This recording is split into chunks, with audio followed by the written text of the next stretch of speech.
எல்லோருக்கும் வணக்கம். உச்ச நீதிமன்ற தீர்ப்பு அதனுடைய அதனுடைய தாக்கம் என்ன?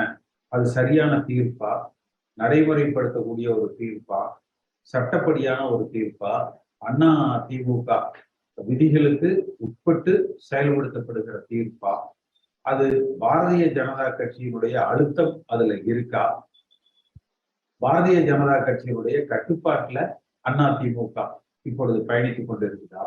ஏன்னா காலையில அண்ணாமலை என்ன கருத்துக்களை இபிஎஸ் ஓபிஎஸ் இடத்துல பேசுறாரோ அதே கருத்துக்கள் மாலையில உச்ச நீதிமன்ற தீர்ப்பாக எதிரொலிக்கும். அப்ப பாரதிய ஜனதா கட்சி அதன் பின்னணியில இருக்கா? அதிமுகவை பாஜக இன்னும் கட்டுப்படுத்த நினைக்கிறார்களா? இபிஎஸ் ஓபிஎஸ் அவர்களின் கைப்பிடிக்குள் இருக்கிறார்களா?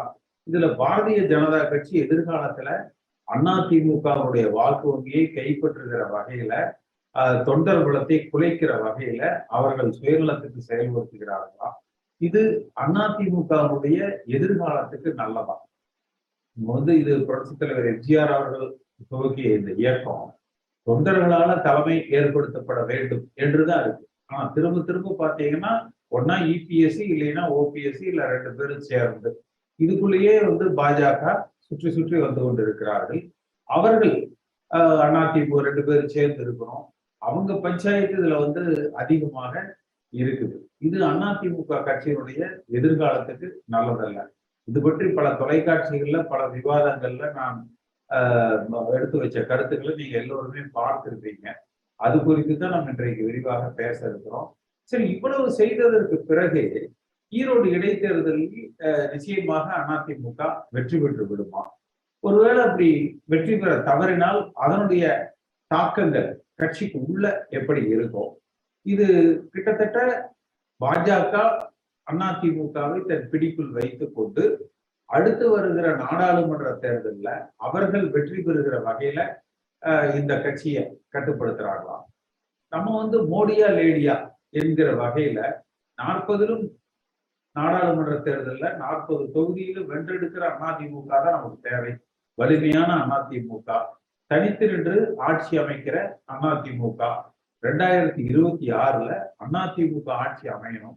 பாஜக கூட்டணி இல்லாததாக அது இருக்கணும். லஞ்சம், ஊழல், சாதி, மதத்துக்கு அப்பாற்பட்ட தலைமையாக இருக்கணும்.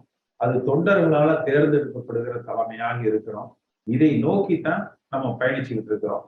ஆனா இந்த தீர்ப்பு, அதனுடைய தாக்கம் இபிஎஸ் ஓபிஎஸ் பாஜக கட்டுப்பாட்டுல எதிர்கால அதிமுக இதனுடைய நிலைகள் என்ன? பல்வேறு தமிழ்நாட்டினுடைய பல்வேறு பகுதிகளில் சட்டமன்ற தொகுதிகளில் அந்த மக்களது கருத்துக்கள் என்னவாக இருக்கு? இவங்க ஒண்ணு சேர்ந்தாரு. இபிஎஸ் அவரு குடும்பத்துக்கு சொத்து சேர்த்தன்னு நினைக்கிறாரு, ஓபிஎஸ் குடும்பத்துக்கு சொத்து சேர்த்தன்னு நினைக்கிறாரு. என்ன பண்ணலாம்? ரெண்டு பேரும் சுயநலவாதிகளா இருக்கிறாங்க. ஓபிஎஸ் எல்லா பொதுநலம் பேசுறாரு, ஆனா அவர் தலைமையில தான் கட்சி இருக்கணும்னு சொல்றாரு. அந்த நம்ம தொண்டர்களால ஒரு தலைமை தேர்ந்தெடுக்கப்படணும். அது இபிஎஸ் தான் வேணும், ஓபிஎஸ் தான் வேணும்னு இல்லை. அடிமட்ட தொண்டர்களால ஒரு தலைமைக்கு, அதிமுக தலைமைக்கு எம்ஜிஆர் அம்மா இவங்க விதிகளின்படி, பைலாப்படி தொண்டர்களால தேர்ந்தெடுக்கப்படுகிற தலைமை வேணும். ஓபிஎஸ் என்ன நினைக்கிறாரு? அவர் தான் பொதுச் செயலாளராக இருக்கணும்னு நினைக்கிறாரு. எடப்பாடி அவர் தான் பொதுச் செயலாளராக இருக்கணும்னு நினைக்கிறாரு. ரெண்டு பேரும் சேர்ந்து கட்சியை சீரழிக்கிறாங்க. அப்ப தொண்டர்கள் தான் அந்த தலைமையை தீர்மானிக்கணும். பாஜக தலைவர் பொதுக்குழு முடிவு செய்யக்கூடாது. தொண்டர்கள் மூலமாக அந்த தலைமை தேர்ந்தெடுக்கப்படும். இதுதானே ஓபிஎஸ் தர்ம யுத்தத்துல சொன்னாரு, இப்பவும் பேசிட்டு இருக்கிறாரு. ஆனா முடிவுல பார்த்தீங்கன்னா அது அவராத்தான் இருக்கணும் அப்படிங்கிறாரு. தொண்டர்களால தலைமை, ஆனா அது அவராத்தான் இருக்கணும் அப்படிங்கறதான அவருடைய சுயநலம்.